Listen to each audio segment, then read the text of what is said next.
when it comes to correcting a weakness. And remember, I always say that a good trainer or a good coach is not a good program writer. Anybody can write programs. You can go on the internet and you're going to find dozens of great programs.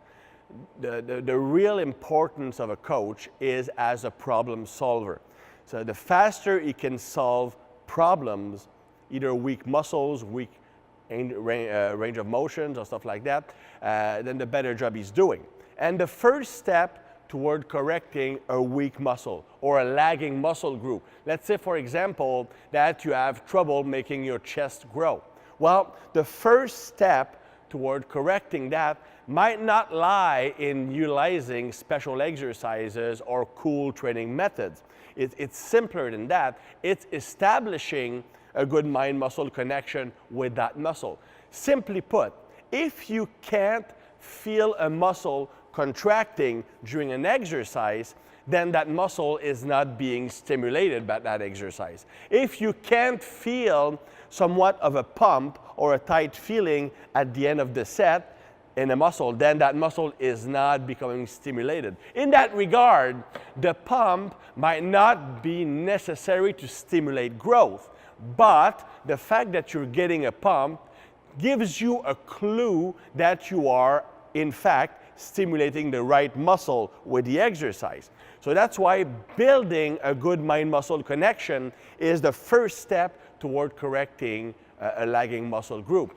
Before you think about trying this, and this special exercise, you have to make sure that you're programming contracting that muscle. Because if you're doing an exercise that, for example, I have a weak chest, I'm going to be doing flies, which is typically an isolation exercise for the chest. Well, if you don't feel your pectorals working in the fly, then they're not growing. Even if in theory it's a chest exercise, even if in theory you are doing 25 chest exercises in your workout, if you don't feel a single one of them hitting the chest, your pectorals, then you're not going to solve a problem. You can do every exercise known to man. If it doesn't feel like it's contracting hard during the set, you're wasting your time. You're doing garbage volume. You're spending energy for not getting any growth at all. So it's, instead of trying to find a miracle exercise, first try to build that mind-muscle connection. Learn to contract a muscle, then contract it against a load. Instead of focusing on how much weight you're using, use various strategies that will increase your awareness of that muscle. Such techniques could include, one of my personal favorite is combining isometrics in a set. For example, you will do an isometric in the position where you feel a muscle the most. For example, I'm doing a curl. This is about my 1RM, by the way.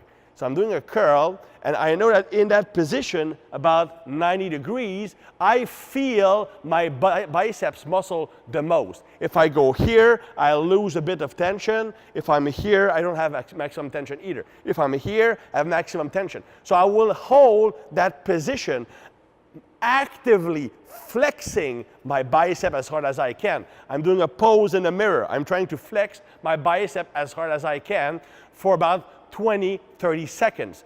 After that, then I will do my reps. What happens is that by actively contracting my biceps against a load and mentally squeezing it hard, I'm telling my brain, this is the muscle I want to use. Now when I do my reps after that, my body is programmed to recruit the biceps first and foremost. Same, for example, if I'm doing a seated row. I'm rowing, I'm holding the peak contracted position, squeezing my back, compressing my torso with my lats. I'm holding there for 30 seconds. Then I'm doing my rows. Automatically, my brain will recruit my back muscle because during that isometric action, you told your brain, this is the muscle I want to use. So that's one strategy to use. You could also utilize such thing as pre-fatigue. For example, I'm doing a pec deck, really squeezing hard on each rep, squeezing hard to tell my brain this is the muscle I want to emphasize.